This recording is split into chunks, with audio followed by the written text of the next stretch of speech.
Hi, this is gonna be okay. I'm gonna fix this first. Fine.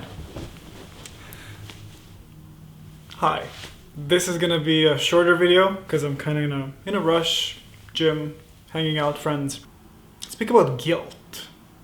Guilt is a very deep subject and something that's not as often discussed. Guilt can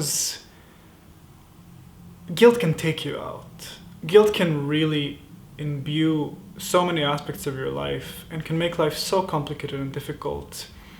Because there is the knowing of you having done something you weren't supposed to. That doesn't change, of course, the fact that you did it and that remains fixed in the timeline forever, because the fact of what has been done is never going to change. What can change is what we do about it. And again, something I always speak about, that perceiving is doing. And this is feeling guilt and shame at a very, very profound level. Just sitting with it and not running away from our emotions, feelings, actions, being gives a tremendous incentive to responsibility. We don't need to feel guilty for the rest of our lives. Most people do. People are going and walking around with so much guilt because guilt is accompanied by shame, first. Second, you can always do something about it. Always, anytime, right now, if you're feeling guilty about something you've done and it's eating you alive, it's following you everywhere, you can do something about it.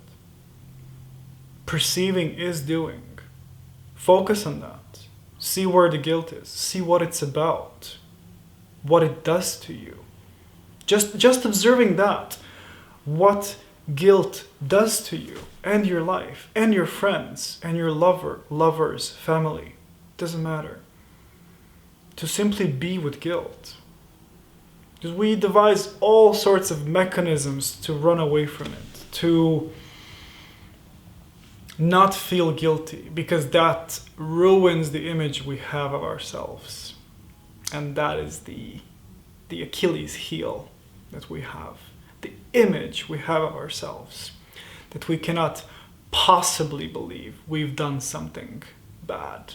That we're not worthy or good enough. We just can't accept that. Reality might be that we are. For just one moment. For just one moment, feeling that we've done something wrong. Not just feeling, acknowledging we've done something wrong. Wrong maybe not to us, but to someone else. To someone else. And if we treat another as part of us, as us, we will inevitably see that of course we feel guilty. Because we hurt ourselves by hurting someone we love and care about. We cannot exclude the two. Our relationships teach us that. If we've done something wrong, we'll take that to the grave with us before we acknowledge that we did that. Because of the shame of the world, guilt, everything that follows. And it eats up so much of our energy. So much of our time goes into that, focusing on just the memory of it, the action. Not making amends, not asking to be forgiven, but going into another relationship, another friendship, another distraction, another escape from that feeling of guilt. And there is no escape. There is absolutely no escape from guilt. Once one acknowledges guilt, beautiful things happen. But that is not what the mind is used to. The mind, the conditioned mind especially, identifies the feeling of guilt and gets completely paralyzed. Or, conversely to that, runs to do something else. And we are frantically running around in circles trying to do things to alleviate guilt, shame, all the negative emotions, because they're usually tied together. Why do we do that? Because it feels good. Because pain and pleasure are the dynamic that most of us implement. When we feel pain, we want to feel pleasure. We don't learn instead to be with the pain, to feel the pain. Pain is what makes us feel alive, after all. Not feeling anything, that's a tricky one. Do you want that for yourselves? Do you want to not feel anything because of avoiding and escaping guilt and shame and fear and doubt? Would it not be beautiful to be able to not necessarily communicate it if you must, for all that matters, but to feel it, to embody it, to communicate it? Be a man, be a woman, communicate it in your own way. We're different as sexes, so our approach is different, but it's the same emotions we feel.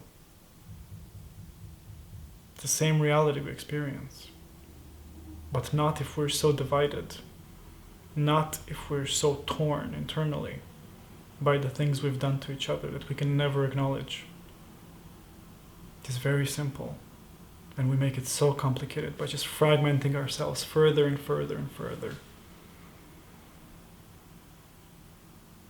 The normal question to ask is how? How to do this? And I can tell you how. But you need to figure that out on your own. Because you can only learn that when you've went into that feeling of guilt. In this case, guilt. When you've sat with the emotion, situation, image, story, whatever the mind is throwing at you, instead of getting on your phone, reading a book, watching a movie, calling a friend, trying to find someone to hook up with, something, a quick fix. It will only perpetuate our suffering to not address what is happening at hand.